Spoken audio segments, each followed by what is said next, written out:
Alright, in this video, I'll basically be discussing what we are calling as studying tips.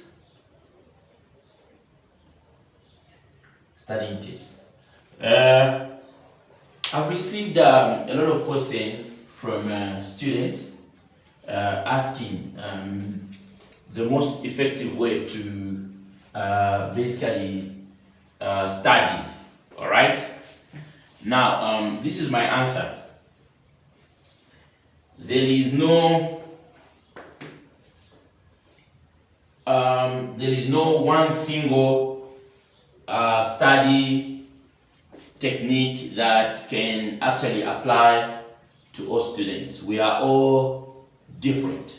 So, in my today's study tips, I'll basically emphasize too many things.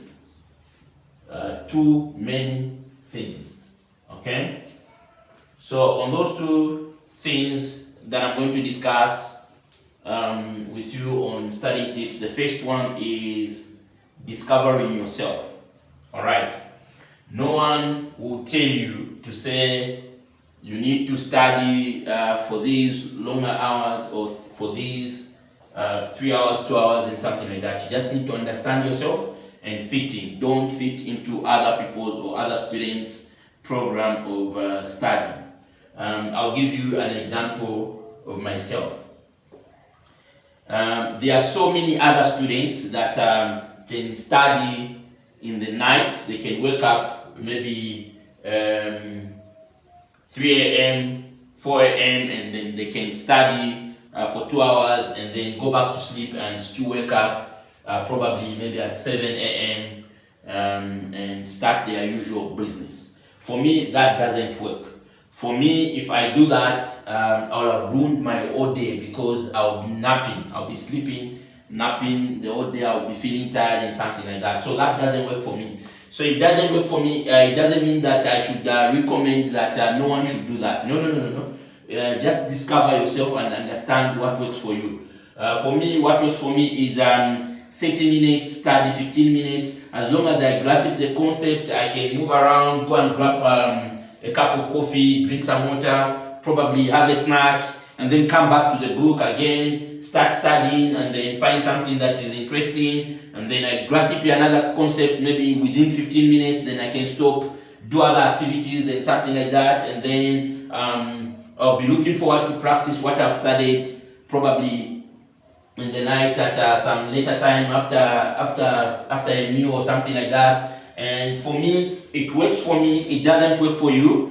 What I'm saying is discover yourself. For me, I can work in I can study in an environment which is disruptive, meaning other people can be watching TV and I can be doing my own things. I can be studying on my own. I can see people playing around. I can see people making noise and something like that. I don't really need an enclosure whereby I'll be closed up and then entirely it's quiet like a library and then I can concentrate on something like that. I'm able to concentrate even in an environment which is disruptive. So that works for me. So if that doesn't work for you, I'll not tell you to say you need to study for 15 minutes for these long hours and something like that. So the first thing is discover yourself. Understand, when do you study based? Do you study based in an enclosure? Do you study for longer hours? Do you study for shorter minutes and then you do something else like me? Or you like a quiet place and something like that? If that works for you, then do it. If you are a morning person who can wake up say 3 a.m. and go back to sleep and still continue with the usual activities during the day, if that works for you, then hey, it's good. But then the first thing is discover yourself. So those are the two main things that I want to talk about. So the second thing, discover yourself, your abilities, what you're capable of doing. Secondly, this one is about consistency. Now, here, what it is when you are studying something, don't assume to say the first time you have grasped it, that's it, and then you can throw away the book, and then you come back to it and it will be easy for you. Okay? Things will not be like that. You need to look at something repetitively. Okay? So the aspect of consistency, actually, we are simply encouraging students to say, even if you've understood the concept, go back to the concept again, look at it. Alright? Look at it. I'll tell you something about the real world. What it is if in Zambia, yes, in Zambia, if they give you an automated teller machine card, the ATM card, the debit card, for using to withdraw money at an ATM machine, they will give you 3 chances to try your PIN. If you try 3 times and then you cannot actually figure out what it is, it will automatically block. So meaning you've completely forgotten. So what it is I've learned a 3 times concept from that, and I'm not being religious. In the Bible, we've seen where Peter was asked, and he was asked 3 times. So there's that aspect of a 3 times that has just come. It's a concept that I've just adopted. Peter was asked the 3 times to deny Jesus Christ. So when he answered for the 3rd time, it simply means that he has completely denied.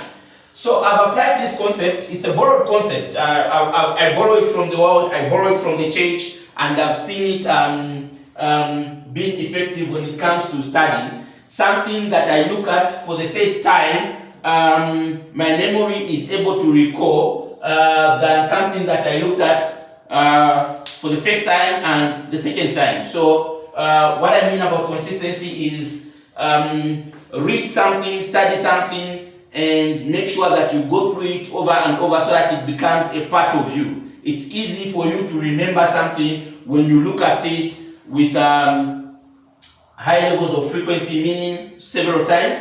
It's very easy for you to recall in the exam. Most of my students, they tend to wonder to say, why don't you carry a book to read out the formula and something like that? I tell them to say, it's not that I'm super intelligent than everyone else. It's because that I've seen these things over and over. They've become a part of me. So I'm able to pull out formulas anytime, at any point, without referring to any book and different formulas. Okay? So I challenge you that you can apply the concept of actually looking at something several times and then let it become a part of you. Don't assume to say the 1st time you got the concept, that was it, and then you are able to go and pull out the formula in the exam. Alright, so these are the 2 main things that I wanted to discuss with you. But however, let me get further to something I call about volumes. The volume aspect is how much is a human being able to consume in terms of knowledge. How much are you able to consume? Now here, I find most of the students defeating themselves, especially when I'm teaching. You start teaching, you introduce a formula, they'll be smiling, they are happy because they are comfortable with the formula. You introduce another formula, they start murmuring. You bring in the 3rd formula, they say, all these formulas, self-defeat. Self-defeat. The human brain is not a 1 terabyte, a 2 GB or something like that. Don't underrate the human brain. There is a way God has created a human being, and you need to understand to say your brain is capable of actually taking in different formulas without confusing them. The only challenge we have is self-defeat. We defeat ourselves because you saw a formula and then another formula has been introduced. Another formula has been introduced, and then you're saying, I need to memorize all these formulas. I'll give you an example. How many of the people that you meet in the streets, say you meet me, you say, oh, okay, he's a new person, this is Michael. And then we introduce you to Joseph. To say, Peter, here is Joseph. And then you say, okay, this is Joseph. Joseph, how are you? And then another lady comes in and say, Peter, this is Tabo. And then you say, Tabo, now these are too many people now. These I made Joseph, Michael, and then there's Tabo now. I'm going to get confused. And then you bring another person, and then you say, no. Don't introduce me to that person, because now I'll get confused. There are so many people that I've met and I've memorized their names, so let me keep the names that I've memorized. But you do that when you're studying several times. Haven't you noticed that several times when you're studying, you pop up to say, no, now it's enough. I don't need any more formulas, because I'll get confused because of the previous formulas that I've learned. Why is it like that? Why is that? It's just practical, because it is study, and then because you are playing in unfamiliar ground, but knowing people, you know them unconsciously. So in the same manner, can you just accept the formulas, learn them?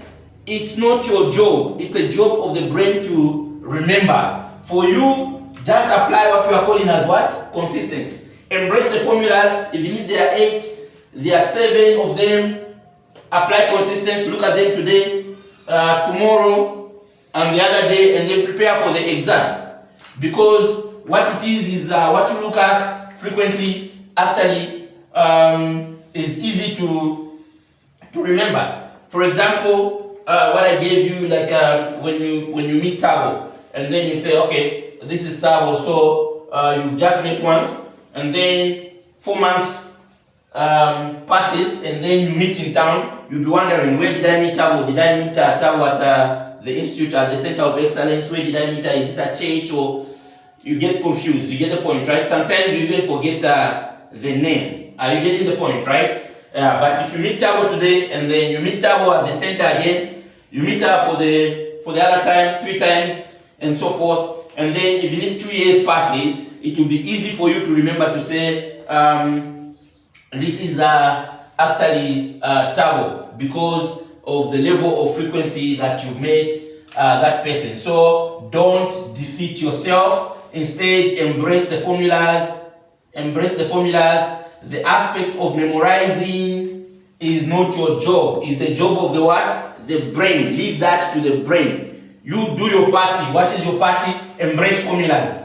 And then apply what? Consistency. Study things frequently so that you can understand. Let me give you an example to show you, to say the brain plays an important role. I'm not a neuro person that studies brains and something like that, but I've come to understand to say there are parts of the brain which are in charge of memory. There is prefrontal cortex and hippocampus and something like that. Okay, so those are in charge of the memory of the brain part and the human being. So you might have met a friend that you knew some 10 years ago. Maybe you were together at primary, secondary school or something like that. Maybe childhood friend and something like that. You meet them in town in the streets of Lusaka, and then you say hi to them. You can recall the face, but you cannot remember the name. And then you start beating yourself to say, who is he? And then quickly you want to escape because you're scared to say, he's going to ask you to say, do you still remember my name? And then what do? You want to sneak out quickly. And then after saying bye, hey, goodbye. See, it's been a long time. Yeah, you've grown. And then you go on your way, you start thinking, who is that guy? Where did I meet him? Have you ever come across such a situation? Let me tell you something. This is what basically happens afterwards. Alright? You will be going all the way trying to remember. And then at some point, you give up. You say, hey, I can't remember anymore. And then you realize, as you are eating Hiroshima with Chihuahua, or maybe you're having snacks, could be pizza or something like that, you've already forgotten, you don't want to remember anymore. But the signals in the brain, they are still operating, trying to figure out who that person is. And then as you are eating, or maybe you're doing something, another activity, you have forgotten. You're not trying to remember anymore. You have given up. And then the name just pops up. Joseph. that's Joseph. How could I have forgotten? Yeah, Joseph. That time, it was a good time. That's how powerful the brain is. It went into the deep files, searching. Even when yourself willingly you have forgotten, it went into the files because you saw that person a long time ago. Probably it is searching in the deep part of the brain until it figures out and singles out to say that was Joseph. So if the brain can have that kind of capabilities, what more the things that you are learning now and then you are applying them probably in a month's time, 3 months time, because you are studying now and then you are going into the exam, into the exam maybe 3 times, 4 times, 3 months, 4 months from now, or probably even a year from now. You are able to remember somebody you saw 20 years ago. What is it that is going to deny you to remember the formula that you learned 5 months ago, 6 months ago, 1 year ago? As long as you apply consistency, my brother, my sister, you are able to remember. That's it. You are able to remember, and nothing can actually deny you to remember such in the exam. So those are the exam tips that I wanted to give you, and I would also want to add on to say a human being, sometimes you also need to understand the levels of your failures. There is what I call failure rate. I usually teach this concept to many students. I've come to just understand to say some people have got several failure rates, some have got fewer failure rates. What I mean is how many times are you able to fail? So your failure rate. So I'll be assessing students to say, what is your failure rate? I want to understand. So you give them what we are calling as pre-test before the exam, and then you give them exam type of questions, and then you observe them. You find that they can't hit the mark of 50%. They are only hitting maybe 49%. So now they realize where they made mistakes. You give them another test. They hammer, say maybe 60% this time around. So meaning the failure rate for this person is 1. So if you've got a failure rate of 1, it simply means that you are bound to fail once before the actual exam. So what basically happens is after you have studied and then you have prepared for your exam, you go into the exam, you go and write the exam, you are bound to fail once, meaning you need to write the exam again for you to pass. But there's a solution to this. Why don't you write the exam before the actual exam? So that you can fail now outside the exam. When you get into the exam, you go and pass. People with failure rates of 3 times, 4 times, I encourage them to write the exam before the actual exam. What do I mean? I simply mean prepare. Set yourself an exam. If you're writing an exam in 6 months, 3 months time, start failing now. So that when you go into the actual exam, you don't fail. Because you'll have mastered everything, you'll have mastered your weaknesses, you'll have known where you were making mistakes and something like that. So by the time you're going into the exam, you've taken corrected action. You've corrected everything that you were doing wrong in the previous exams. Okay, so also understand your failure rate and practice enough so that you fail outside the exam. When you get into the exam, you get it right. So thank you so much. This is what I can say about study tips. Discover yourself, apply consistency, and also understand your failure rate, and stop defeating yourself on how much content you can actually consume or assimilate. Then leave the job of the brain to the brain. Don't do the job of the brain. Leave the job of the brain to the brain. Do your what? Your job. What's your job? Consistency. Study 3 times. Understand. Grasp concepts. Discover yourself. Find out what works for you. Thank you. This is what I can say for now.